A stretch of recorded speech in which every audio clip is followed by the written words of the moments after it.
Leadership requires hard conversations. Hard conversations are often avoided, especially at church. Yet faithful leadership requires hard conversations. These conversations typically stem from a need for accountability, clarity of roles, setting boundaries, or sharing difficult news. All of this is part of congregational life, and church leaders must be prepared to engage hard conversations thoughtfully. Here are 5 ways to strengthen your ability as a leader to have a hard conversation. Number 1, think back. Most of us can remember a time when we were on the receiving end of a hard conversation with a parent, a supervisor, or a mentor. It is not unhelpful to take time to think back on these hard conversations and examine when they were done well and when they were not. Number 2, consider who to involve. It is often important to have a third person involved in a hard conversation. Be thoughtful about choosing this person. Is it a person in a position of authority in the church that lends itself to this situation? Is it someone who has been involved with the issue at hand?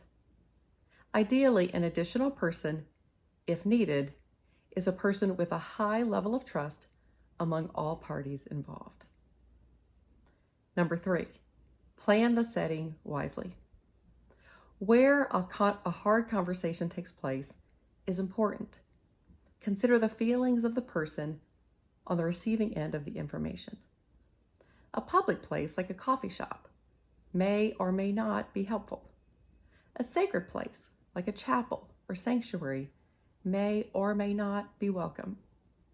Consider where the information will most likely be heard without distraction, and a place that will not be forever tarnished by the possible impact. Number 4, plan ahead for the content that will be shared. Consider the content of the conversation prayerfully. Plan ahead for what you want to say, also considering what is best left unsaid.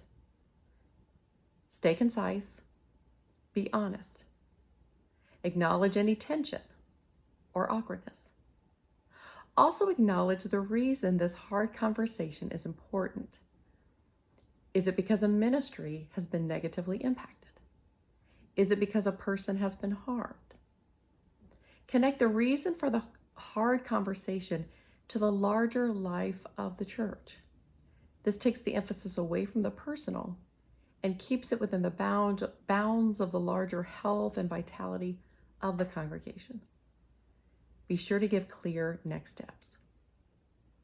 And number 5, follow up. Be sure to follow up in writing, taking into account any HR or safe sanctuary policies if applicable. Also, do not forget that you are likely in a pastoral relationship with the person with whom you had the hard conversation. As appropriate, follow up with a spirit of pastoral generosity, or ask another person to do so, in order to ensure that the person has the support needed to move forward.